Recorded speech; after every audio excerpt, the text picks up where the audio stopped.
So, Kvon, this week we are talking about some of the challenges specifically that you I face as millennials. As I said in the opening episode for this podcast, we ain't the youth no more. I've been accepting that more and more myself. So I wanted to talk a little bit about some of the challenges that we face and how to overcome those things. And some of this conversation was born out of me asking you why you built your home gym, or what was the impetus for you to press go on your home gym. And and the reason you gave even applied to sleep in some ways when you were thinking about everything that's going on in your life. So maybe talk about that, because I found a lot of insight in even why you built the home gym, and I was able to even connect that to sleep because of some of the things that you said with it. Appreciate that, man. Well, one, I didn't know that this had made such an impact on you, having shared that. So yeah, building the home gym means a lot to my family. So first, Jess and I, my wife, really years ago wanted to become people who were working out consistently. Like, that's what was really important. Like, we wanted to be people who consistently took care of our bodies in that way. And we both love lifting, weight training, strength training, all that kind of stuff. Both love it. We get a lot of value out of it. For us, it's like medicine, so going in there to take care of ourselves is like one of the best ways for us to manage our mental health. When it comes to sleep, the reason why it's connected to sleep for me is because some days, like we talked about before, some days, because I don't use an alarm clock to wake up, and my wife doesn't use an alarm clock to wake up, I wake up a little later, right? And that can have an impact on me, whether I'm going to go attend a class or whether what kind of workout I'm going to have. So let's say, on any given day, if I normally wake up at 5 a.m., I can get to class, or I can go have a full workout, 60, 75 minutes, whatever it is. But let's say I wake up a little later, still waking up well rested, but now I only have 30 or 45 minutes. So having a home gym just supports us to be able to get a workout in any way, shape, or form that serves us for that time that we have.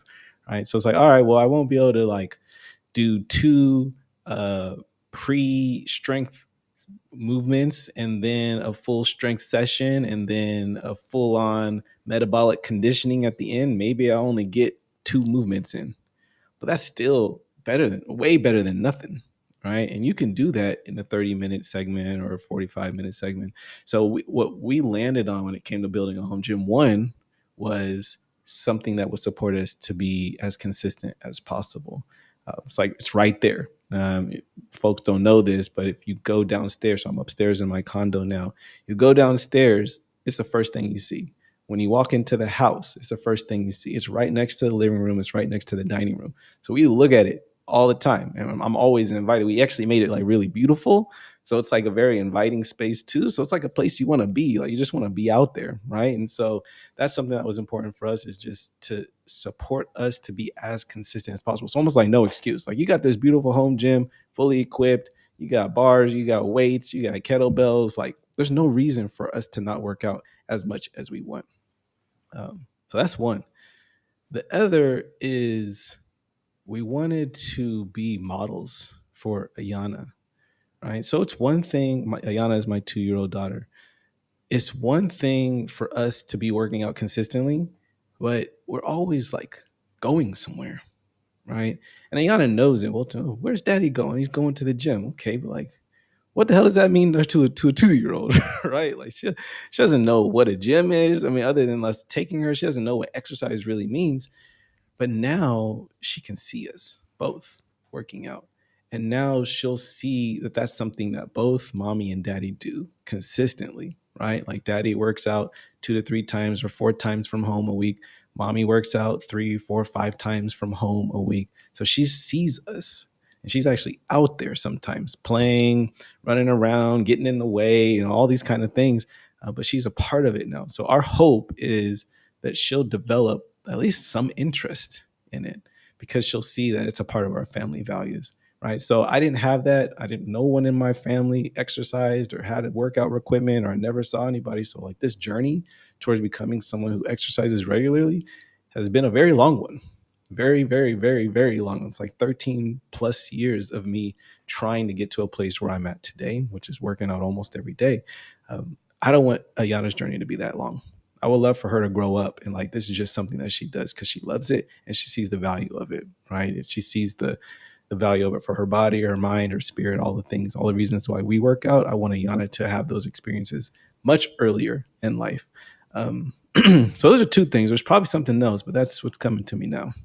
I love that. And I wrote down a few things as you were talking. So, and that also have some crossover appeal into the sleep world, though we're going to go beyond sleep a little bit. And that's making it a place you want to be. So you said you make it inviting, you make it attractive. Mm-hmm. I know Yes. sometimes, even though the bedroom is where sleep and other things may transpire, it's not always an attractive place to be. You know, I can think about if you've washed clothes, dried clothes, and you just like dropped a pile of clothes on the bed. Like I've actually slept. I spent years like sleeping. This sounds horrible. I didn't actually, not every night, but I spent a number of years with many nights where I slept next to a pile of clothes on the bed. I just pushed the stuff over and just go to sleep there. You're not the only one, brother. You're not the only one. There's memes about that. There's memes So about yeah, that. yeah, but that's so important that they're making it inviting, but then also the modeling habits for those of us who are parents, who are thinking about becoming parents, who are going to be parents soon, for those of us who maybe didn't have some of these things modeled and these examples set, that we want to break that cycle. Every cycle doesn't have to be a dramatic one. You know, it doesn't have to involve alcohol or trauma, but even around positive habits like working out. And you know, like my parents, they always go to bed around a certain time. And so as I go to bed around a certain time. And then also making it accessible. So it's always there, you know, and it's something that you always see. Now, I think that can have the opposite effect too, though, because I think about my Peloton bike during the pandemic, and I could always see it. Like that first Yeah. year, I could always see it, but because I always Yeah. saw it, that meant that I could always 100%. do it. So I didn't always do it. 100%. Yeah, well, that's why for us it was important for us to be, and you don't have to do this, right? You don't have to go this way, but for us it was important that we became people who worked out consistently first, and then building a home gym was like, well, this is just going to help us. This is just like icing on the cake. It's going to make it even easier for us to make sure that we get workouts. Plus, we get to model for Ayana, right? And I know that like there's no guarantee that Ayana is going to be all that interested in exercising. There's no guarantee, right? But this increases the likelihood that she'll be interested. And, you know, matter of fact, she's already asked for her own little set. So I'm like on Amazon looking for little weight sets for toddlers. So she's curious already, and she's out there. She can't lift anything that we have, but I would love to be able to get her something that she can lift, so that she can just play around, you know, a little toy set or something like that. So it's already starting to prove like, okay, there is something to this modeling thing. But again, she may grow up and be like, mommy and daddy lift weights too much. I don't want to do that. Right. That's possible. But at the Yeah, very least, we were intentional about setting it up this way. man, I love that. So let's talk about some of the challenges, and of which toddlers can be one, as much as we love them. But there are things, especially now, where a lot of us, we're just past, around, or planning to soon turn 40. A lot of us are directors, which means that we're directors plus at our day jobs, which means that now we're executives. Mm-hmm. You know, we Ain't that something? it's crazy thinking about that. All the people I went to college with, and I see their profiles, and I was like, director this, VP this, and I'm like, yo, you full on run. Like I know people running, like you full on running the thing. Like I go in an establishment. Yeah, it's crazy to think about, but we have that. That also comes with a lot of responsibility. Then there's whatever other relationships, things that we have going on in our lives, other commitments, things that you're interested in. So it's a lot to manage. It's a lot to juggle, and just taking care of yourself generally. Let's just like of which sleep is a part. There's a lot that's going on. So how do you, and maybe thinking about conversations that you've had with others around this, like how do you think about prioritizing yourself, or how we prioritize ourselves when we do have all of these competing demands? Because like sleep is like, I can get that, but like, this person needs this, like, I can make up for it. Yeah. It's so easy to do that. And then you've got this snowball effect, and then next thing you know, it's out of control. So how do you think about, especially for people where we are in life, like how do you think about prioritizing that? I mean, this is a big topic. It's a big topic, bro, and I know it's super challenging. super challenging for like everyone. I mean, this is the stuff that keeps me gainfully employed, to be honest, because it's so hard for everybody to work on this. But what I have learned, and you ask how I think about it, what I have learned over the years is that nothing else works if we are not working. Right? Nothing else works well if we are not working well. So, like, what else, what other priorities are there other than how your mind, body, and spirit feel? All right. And if those three things aren't operating at their highest capacity or just aren't working the way that you want them to, you don't feel the way that you want to, like that's going to show up across your whole life. Right. And this is my own practice and my own journey, but also the stuff that I see in all my clients is if something's not working at work, like look at yourself. What's going on with you? Right? How do you feel?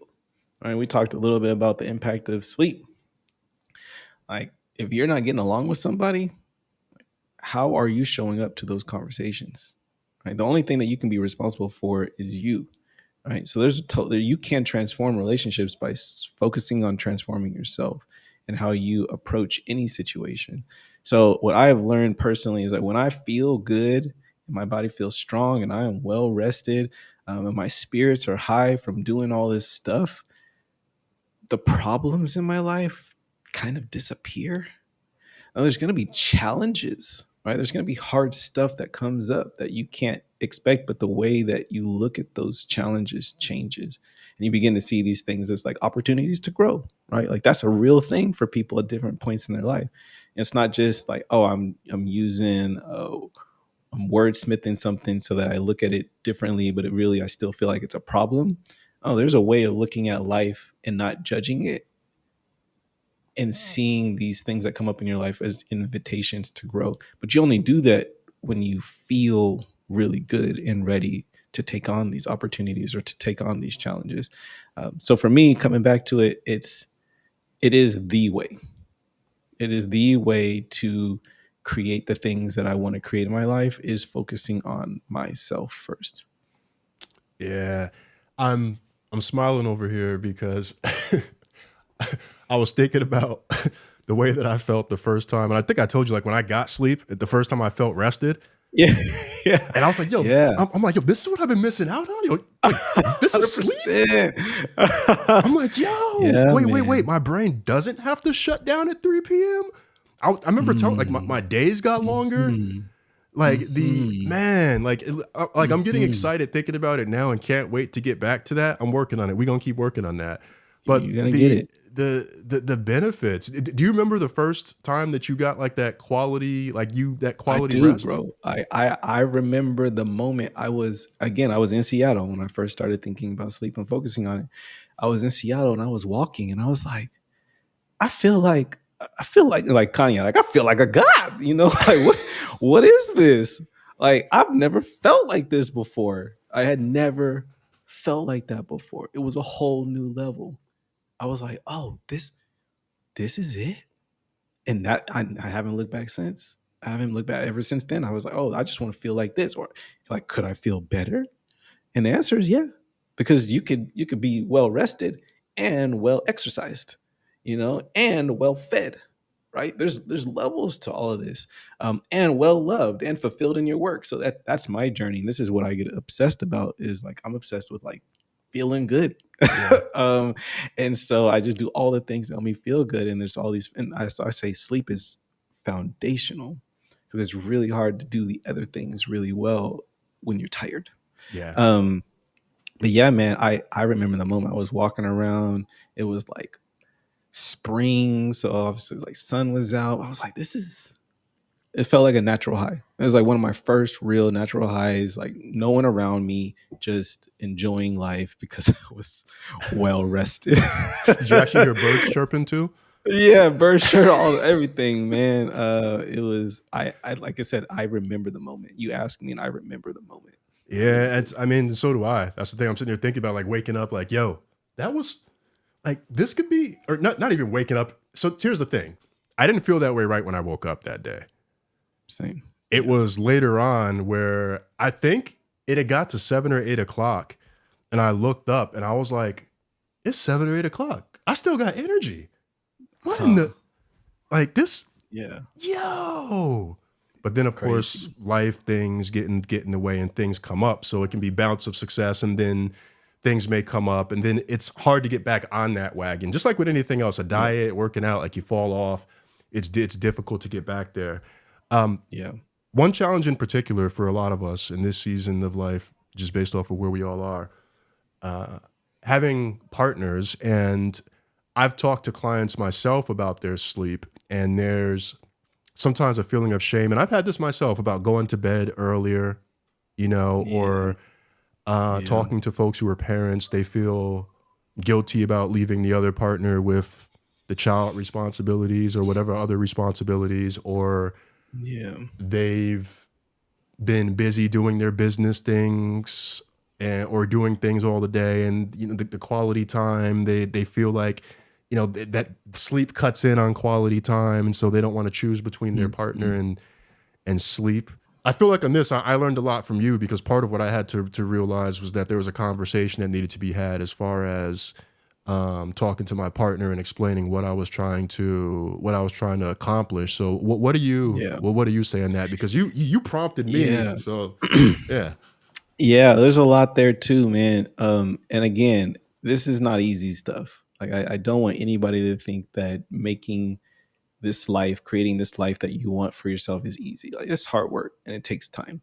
Um, what comes up for me here in that prompt is like we're leaders, all of us, individual, like we're leaders of our families, we're leaders in our relationships, we're leaders at work.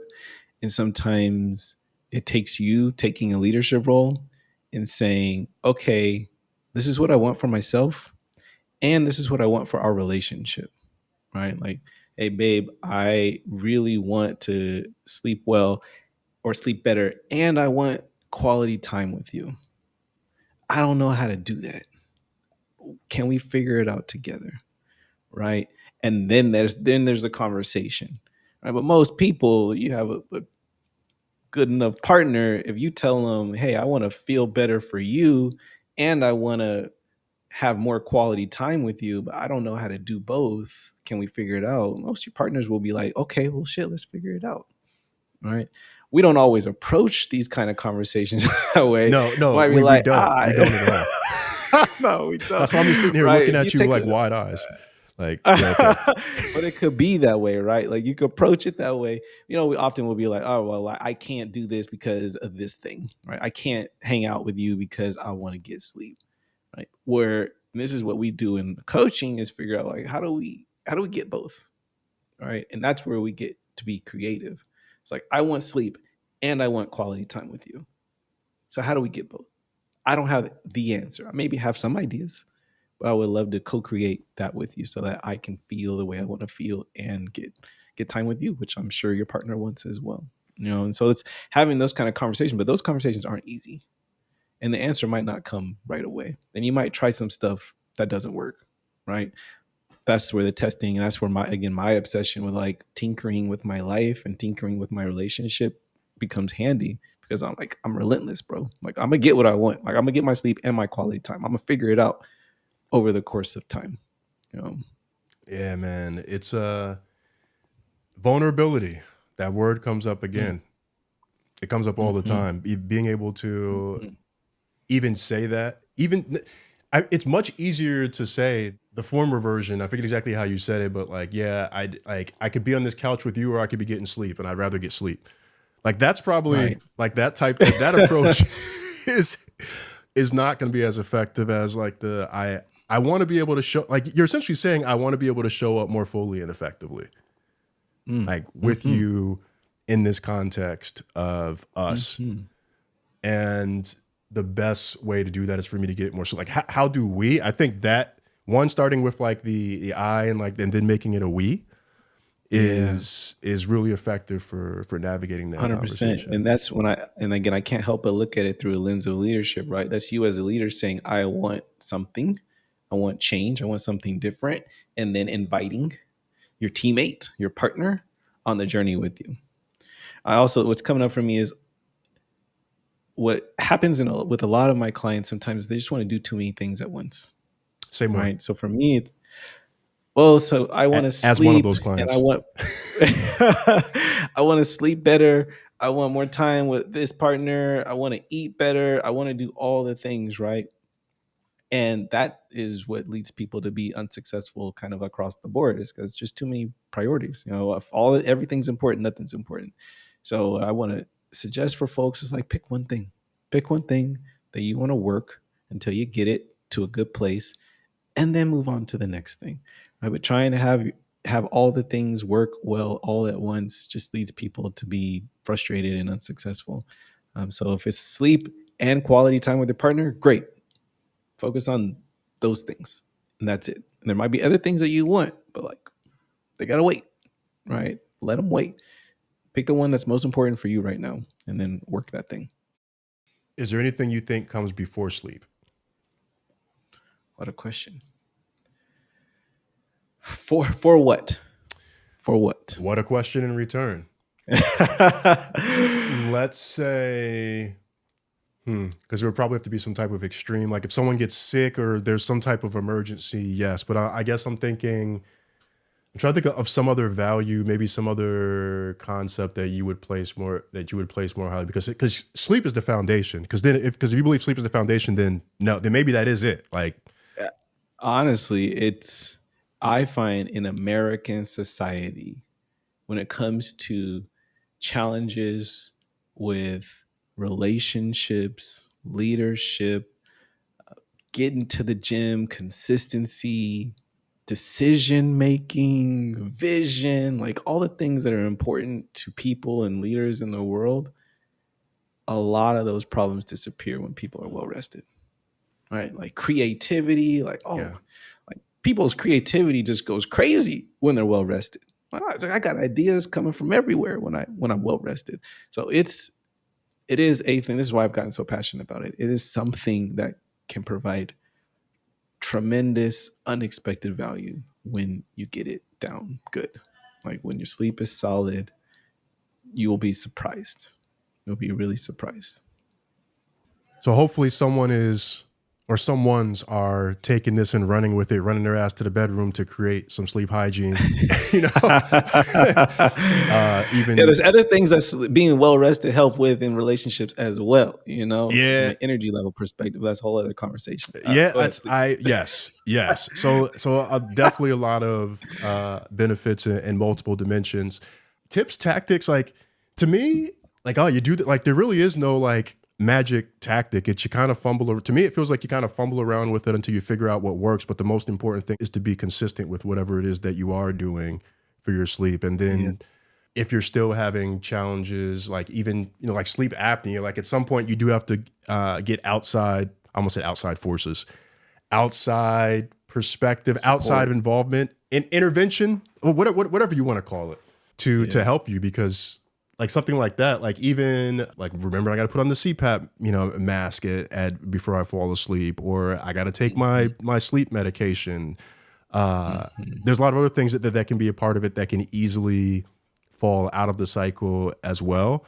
And I find that sometimes those things can be, especially if it's like externally things that were recommended to us, but like maybe we don't want to do those things. Like for example, Mm. I have the CPAP, but that shit is uncomfortable sometimes. Man, it Yeah. creates the this spot on my nose that I don't like. But it's critical. Like if that is the thing that is going to stop me from getting quality sleep, then I need to address that thing. But I have to want to address that thing. You know? Yeah. Yeah. Yeah. So I don't, there is no, well, silver bullet to your point, but what you just said is the key. Like you have to really want it, and because it can be such a disruptive change to focus on your sleep. It's like even 30-minute shift can be a big change for your family. I want to go to bed 30 minutes early. Well, now that you no longer have that little bit of quality time with your partner while you're both sitting on the sofa scrolling Instagram or something like that, like quality time in air quotes, you know what I'm saying? So for me, the question I want folks to answer is like really like how do you want to be experienced, right? Like who is it that you want to be? Like how does being well rested fit into your vision for yourself? Like when you can answer that and you're clear, that might help you make some of these big disruptive changes. But it's not going to happen unless it is something that you really, really, really want, because it's so challenging. It is. This is not easy work. This is why nobody does it. This is why we're so sleep deprived, because Yeah. it's a lot easier to be tired. It is actually easier to be tired than it is to be well rested. Yeah. I'd also, in hearing that, I would also encourage people to think about what they need, even before they have Mm. that conversation or just enjoying, like, man, like I want this. Like, what do I need to make this? Well, like, what do I really need to make this happen? Why do I need it? Sometimes I'll even go layers deeper with the why behind that, because the first thing we think that we need, or that first reason isn't the real reason, or that first reason isn't the emotionally connected reason that's going to ultimately get us across the Mhm. finish line to actually Mhm. doing that thing. So I absolutely love that. Now, there was one more thing I wanted to chat with you about real quick before we Let's wrap up, go. and I have absolutely loved this. And you mentioned that sleep, you got that under check, but that physical health, you're leaning a lot more into that. That's the missing, that was the missing piece, the final key. So Mhm. can you talk about that transition of going from, all right, like I got sleep, I've got the mental, and I'll have you back on. Yeah. This isn't the last time y'all will hear from Kvon. You'll definitely hear him when we get into the mental and emotional health side of things in that particular season. But as far as, it's almost like a sequence. I don't know if I want to call it Maslow's hierarchy. I'm not sure if you got a diagram for this, but it's like, all right, you got sleep at the Yeah. foundation, and then you got relationship, everything else. So yeah, I'm Mhm. curious about, like, Yeah. yeah, Well, if there was a foundation, a way, which we might need to trademark this after this conversation, but it will be, sleep, the physical, because sleep enables you to like recover well from whatever you're doing. So if you already have a healthy exercise practice, movement practice, if you're not sleeping well, it's hurting your recovery. And you already know this. You could probably feel it, right?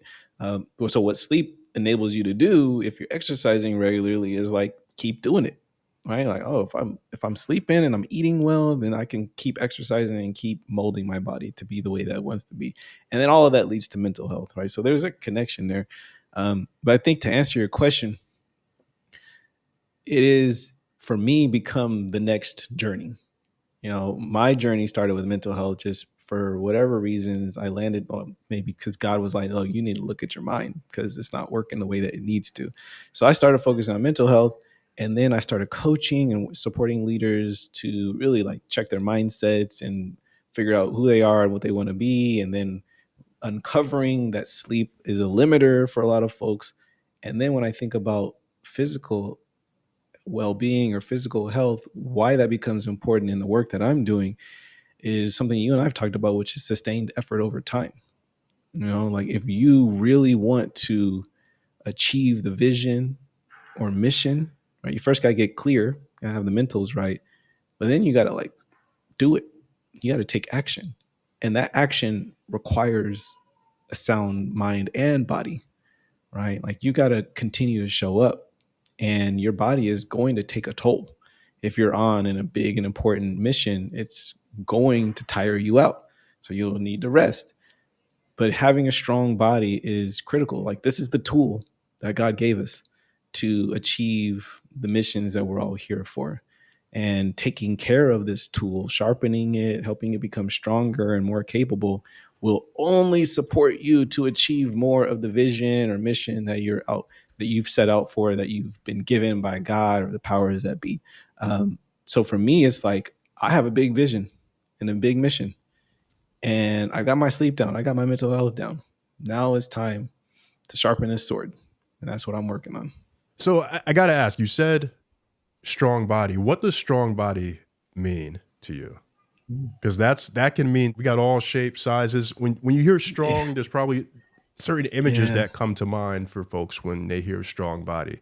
So I'm curious Yeah. what that means for you, because I Yeah. think Like what it could mean. I mean, so it means a lot. What the first thing that came to me hearing that question was a body that is capable of holding the strain that the challenge or life has given it without breaking down. Right. So if you have a small vision, small mission. Having a strong body is important to a certain level. If you have a big vision, big mission for yourself, you want to take on a lot, having a strong body becomes more important.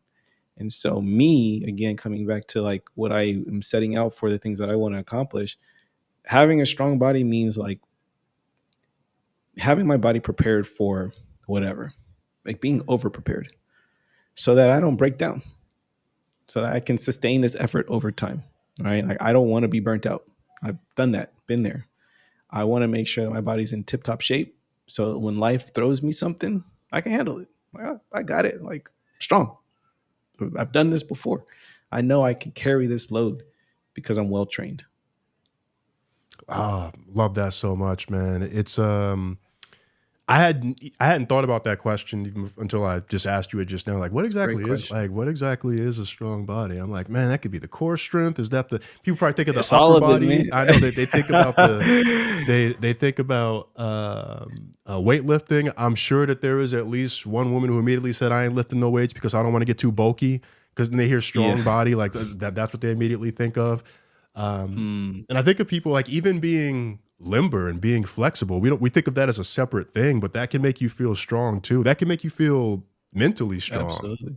you Well, know? yeah. I mean, mobility has become something that I've gotten more and more passionate about. You know, like you're saying, challenges for millennials. It's like some of us, we're 40 or 40-ish, and Use it, our lose it. ability to move becomes even more challenging if you're not actually focused on your mobility, right? So you can lift all the weights, but if you can't move well, you end up feeling really old. So I'm focused on mobility as well as strength because like I want to be able to move, right? Like I want to be able to do things. I want to be able to live my life. I want to be able to pick up my daughter with no problem. I want to throw her over my back. You know, I want to be able to just navigate different life challenges without being worried, feeling free. You know, so in so many ways, having a strong body is connected to freedom.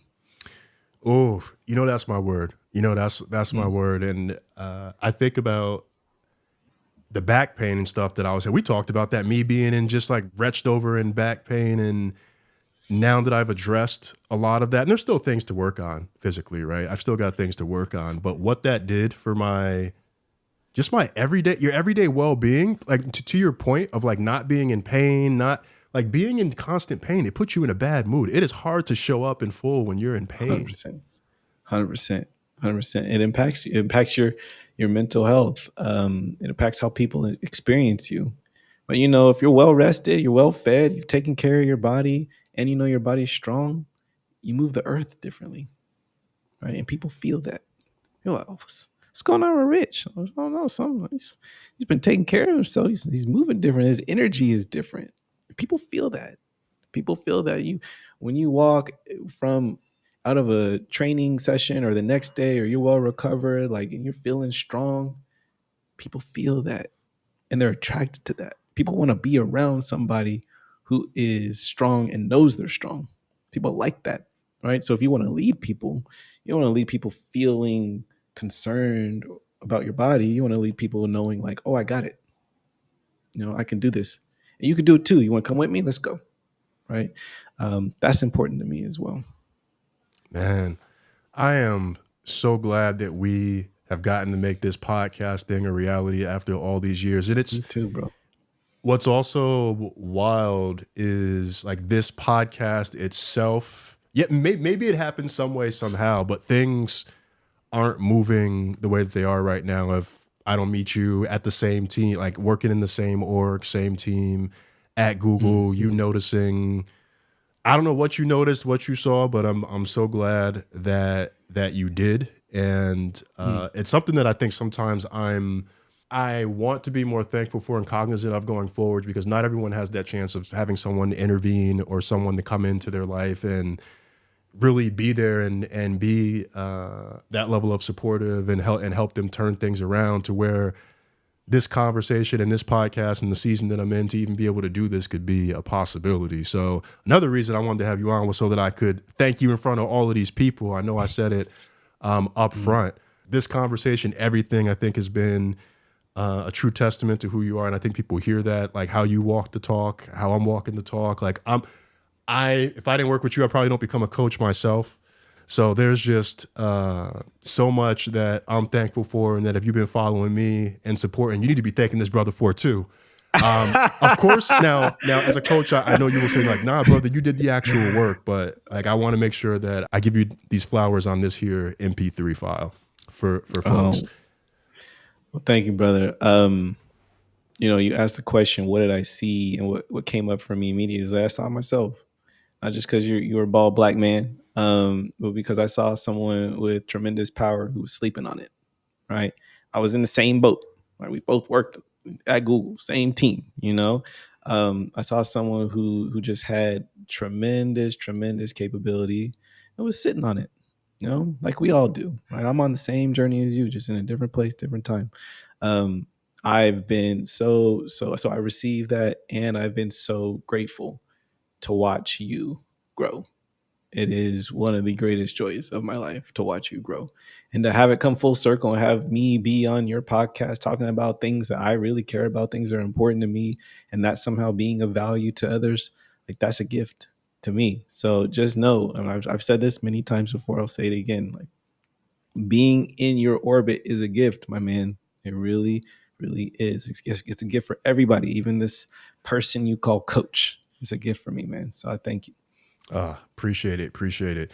So yeah, y'all can go watch this brotherly interaction on YouTube too. If you're just listening to the audio version, you can see us looking at each other and like smiling and talking, and then bring this back as an example of like black male achievement and black men supporting each other, which there's definitely a lot more space for in the world. So you'll definitely be back, because there's going to be a whole season on showing up for yourselves in the context of mentally and emotionally. And I know we talked a little bit about that in your journey, but I know that there's so many tools, so many things for us to think about that can enable us to show up more effectively as leaders, whether that's fathers, brothers, CEOs, directors, athletes. So looking forward to having you back then. But yeah, really, really appreciate this conversation, man. I'm gonna give you the last word to the FMB family. Yeah, well, one, thank you, man. It has been a joy. I've thoroughly enjoyed this conversation. I appreciate the questions. What I have to say, whether I don't know if you leave this in or not, but I have to say, like, getting these questions from you, it's just been a gift. I love it. I love to see the coach that you have become as a podcast interviewer. It's beautiful to witness. To anyone out there, we talked about a lot of things. We talk about sleep, talk about physical health. What I just want you to know is, do what you need to do, but make sure you enjoy the journey. If you don't enjoy it, you won't make it. It's the only way to make it to where you want to be, is that you are enjoying the process, having fun along the way. So just make sure that that's a part of your plans. It's quotable ass motherfucker. Thanks, coach. Thanks, bro. Appreciate you, man.